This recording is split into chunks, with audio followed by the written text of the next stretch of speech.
I'm joined on this panel by Ellis Hall, who's the new head of carbon partnerships of Future Net Zero, which helps businesses to cut their carbon, and also by Will Todd from Carbon Architecture, which is a company that helps save carbon and waste for manufacturing industries and the public sector. Let's start with you, Will. I mean, a bit of a scene set from your point of view. Where do you think this industry is at the moment? Sorry, wrong way.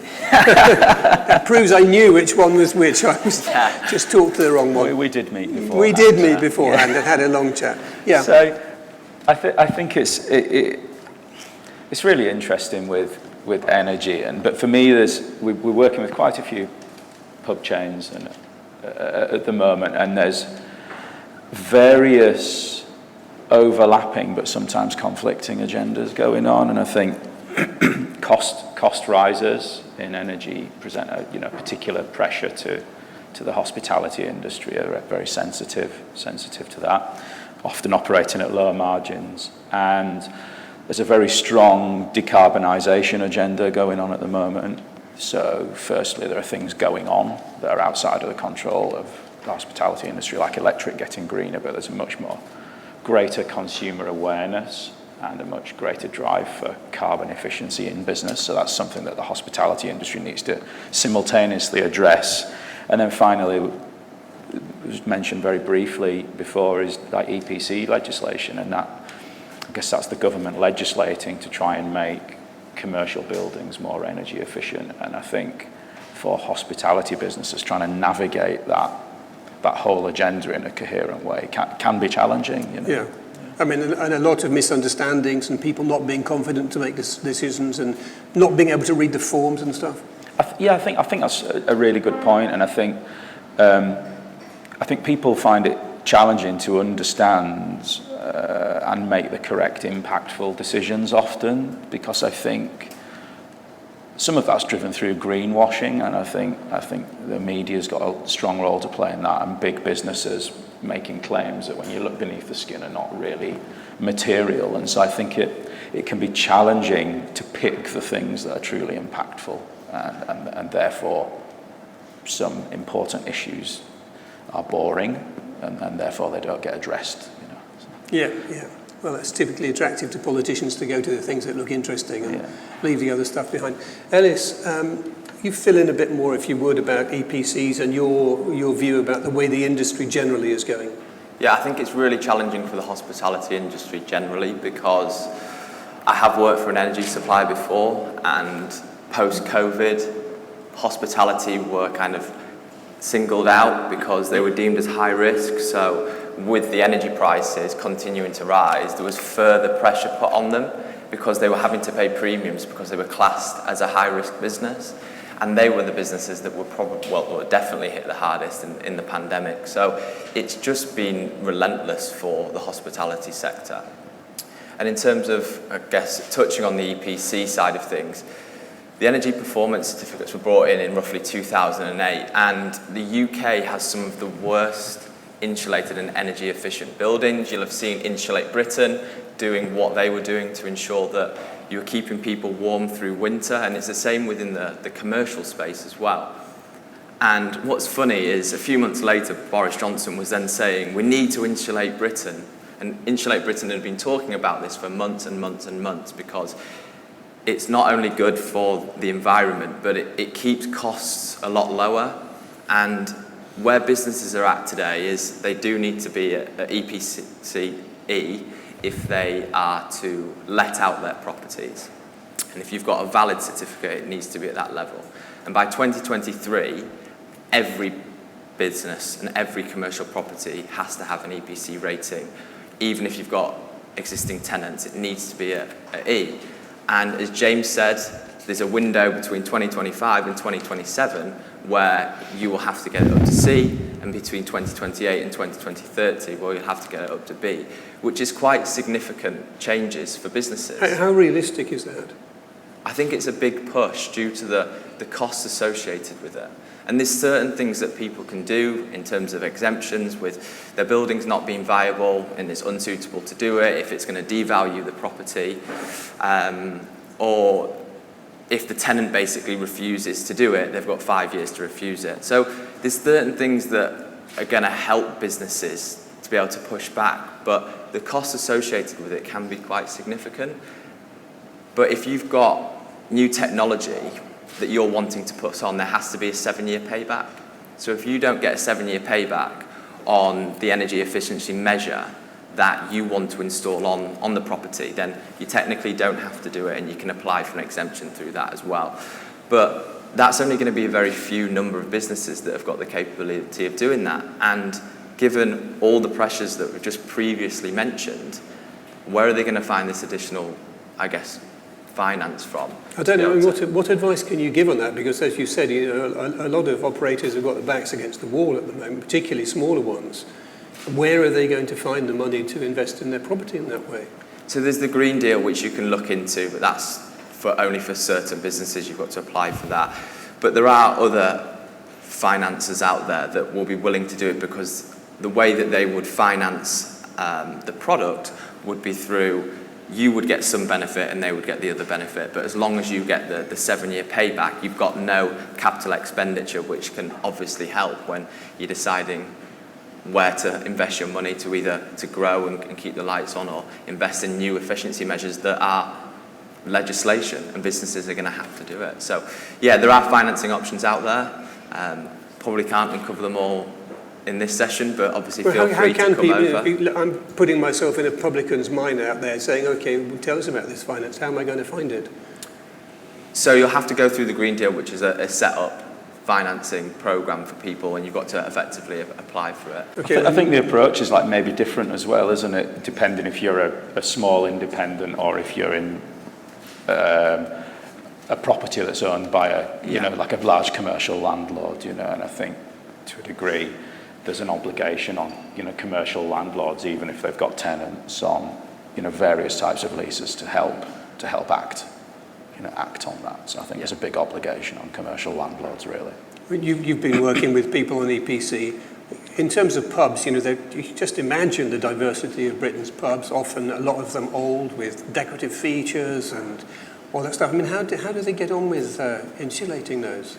I think, like our experiences, we're working with a number of big pub chains at the moment, and some smaller ones, but I guess just due to the nature of our organisation, we don't tend to work on a consultancy basis with individual small operators. But our experience is that like basic building fabric measures, like insulation, LED lighting, that sort of thing, is getting most pubs to an EPC of C, and actually that first step isn't hugely challenging, although it does cost money. So are we talking about insulating the walls or the windows or roofs, walls? Surely in most places the roofs will have been done by now, won't they? Often not, so there's, like in quite a lot of pubs, there's, for example, no loft insulation. So, really? Yeah, really basic things are just not there often. So and that's cheap. It's cheap, it's dead cheap. And quick payback. Yeah, exactly. So there are a lot of basics, I think, still to be had.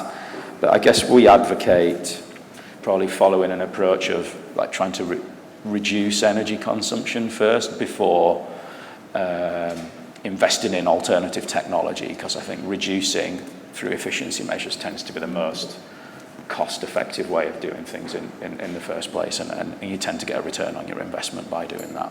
Yeah, I mean, we were talking earlier on about solar panels, and I said, well, there might be a lot of pubs which would have roofs that weren't suitable for solar panels, but a lot also that would have car parks. There may be solar panels on the car parks. I was a bit surprised to hear your response to that.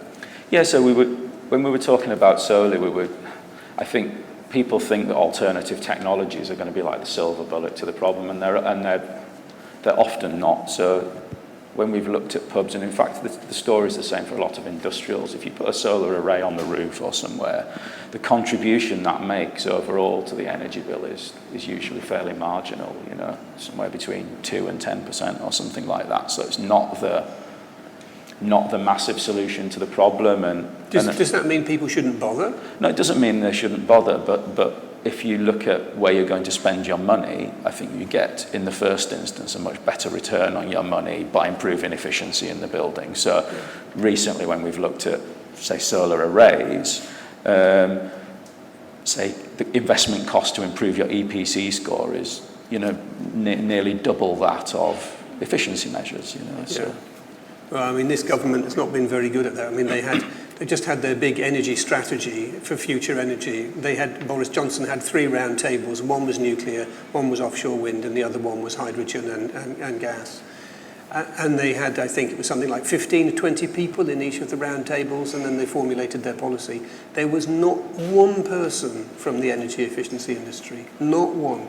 It really is the Cinderella. I mean, this actually massively divides the parties. I was talking to Ed Miliband the other day for Labour, and they've got a really strong agenda on this. And the Conservatives, I mean, if you talk to any energy expert, they always say what you're saying, which is the best way of generating energy is not creating the need for it in the first place. And somehow I really don't understand why they've not got this. So I don't know if you've got any thoughts. I think sometimes it's maybe because it's more difficult to address sometimes. I think there are certain issues that you can throw money at and make a big dramatic change, and I think energy efficiency is more challenging because it means working on thousands and thousands of smaller projects across the industry rather than a small number of high investment, high profile projects that will deliver a big impact. I think you're right.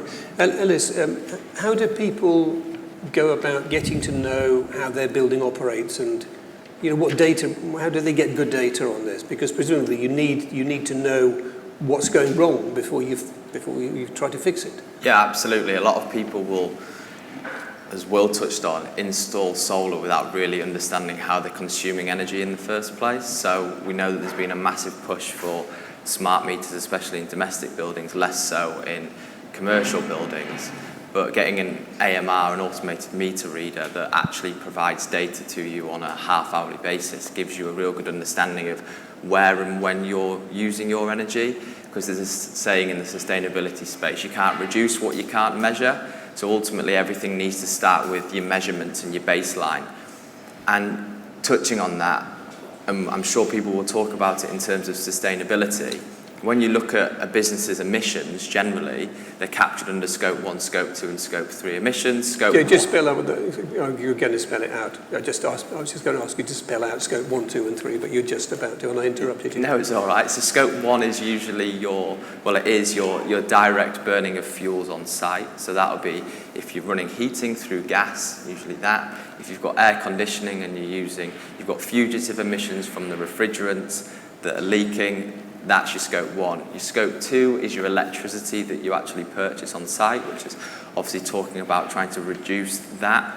And then Scope 3 can be typically anywhere between 80 and 95% of your business emissions, and that spans your upstream and downstream. So although you don't have a direct control over it, it's who you engage with from a supplier perspective. It's your employees commuting, it's your distribution and your transportation, it's your investments. So it's a lot more challenging to tackle. But if we're looking at efficiency generally across the board, whether you're reducing efficiency in your own building and in your premises to reduce your costs, that's where your Scope 1 and 2 comes in with your electricity.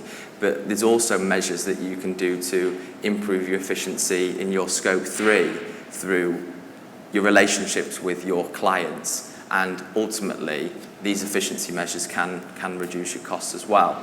Because if you're focusing on reducing your carbon costs a lot of money. And if you can reduce your carbon, you can typically reduce your costs as well. And where do people find the data? It sounds a bit baffling if you're just setting out in it. Okay. Yeah, and it can be very complex, but if you think of the one place that most stuff goes through in your business, it's typically through the finance part of your business. So all of your purchased goods that you're buying have all got carbon associated with them, and that carbon will be embedded in the cost of those products. So finding the data typically comes from usually your finance and your invoices. So we were working with a company actually only yesterday, and they buy a lot of plastic film because they turn it into bags. And their invoices state the weight of the plastic film that they're buying. And the government have produced the greenhouse gas conversion factors, which are produced by BEIS. so the Department for Business, Energy and Industrial Strategy, they produce them so that a business can say, right, well, I'm using 2,000 kilos of plastic, what's the carbon cost of that?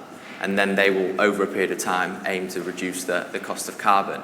And businesses are really starting to account for their carbon these days so that they can take tangible action to reduce their carbon and become more efficient, not just in energy, but across the whole supply chain.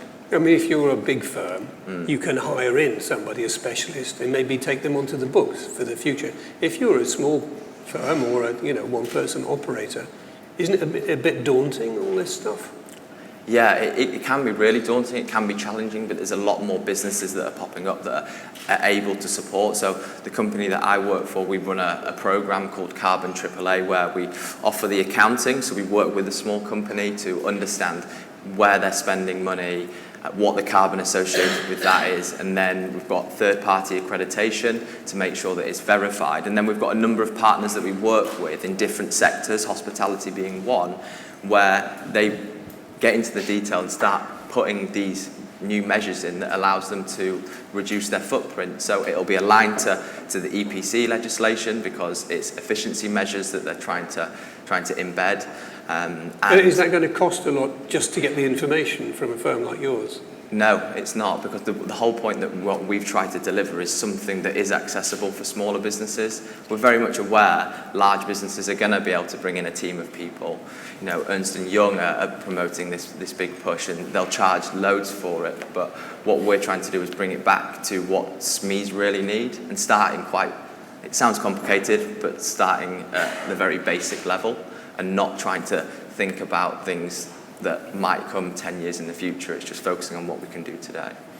Well, is there any way that businesses can work together in this? And sort of firms in the same boat? Is there anything to be gained from partnerships or cooperation? Yeah, I think there is. You know, I think a chap called Steve Livens will be here later from the British Beer and Pub Association, for example. And we've got a speaker from the Zero Carbon Forum. So I think there are quite a few cross-trade initiatives going on at the moment that offer the opportunity for businesses to collaborate and make a difference jointly. And I think we see things like group energy buying schemes in certain pub chains, which I think are really positive because I think they help certainly smaller operators hedge their risk against costs because they're getting help to buy in a more sophisticated manner as well. You know, so I think there is opportunity to work together and there are, you know, there's a number of other initiatives and things where people can get advice.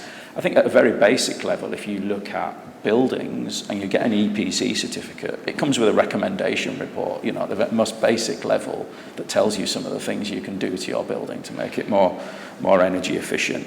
And there are certifications like Ellis mentioned, you know, quite a few of them, you know, aimed at, you know, small and medium-sized enterprises. So we participate in one called Green Mark. My colleague Jamie's here today, and that's aimed at SMEs and covers a whole environmental agenda and a kind of framework to help people put some basic foundations in place. So I think that in short there is support there, but probably people need to navigate where to find support, and then it's definitely accessible. Okay, so we're going to draw this session to a close in a minute. I just want to ask both of you, if you're going to send people away with just, you know, 3 nuggets of knowledge or 3 things to do, where do we start on that? I personally think that measurement is key across your energy and across your supply chain generally, understanding your benchmark and then where you can reduce. Engaging your employees to make sure that they're on the same level. Often people put sustainability teams in place where there'll be a few people that are passionate about it that are doing it alongside. It needs to kind of be embedded into the organisation to ensure that everybody's bought in. And then finally challenging people, making sure that, you know, you don't just conform to like mediocrity. There's a lot of stuff out there that you can kind of get away with doing what's seen as the right thing, although it's probably the wrong thing. So we're not going to get there by doing the wrong thing, so it's making sure you challenge yourselves and also people and businesses around you.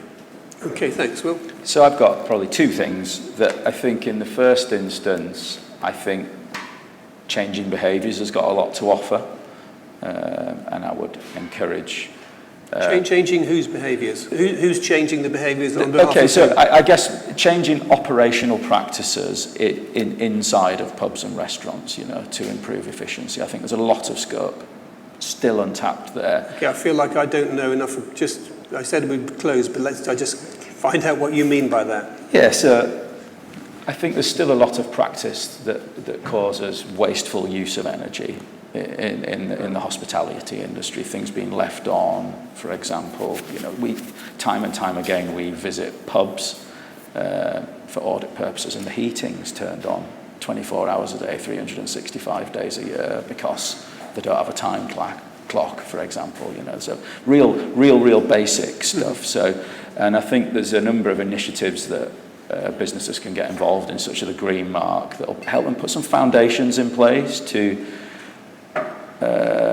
address some behavioural type and operational change type opportunities. So I think that's real low-hanging fruit for businesses and simple to get started with. And then I think after that, probably the second step is, boring as it is, to address things like building fabric measures, to help them comply with EPC legislation. And I think they're two simple steps to work towards that are not going to blow people's minds.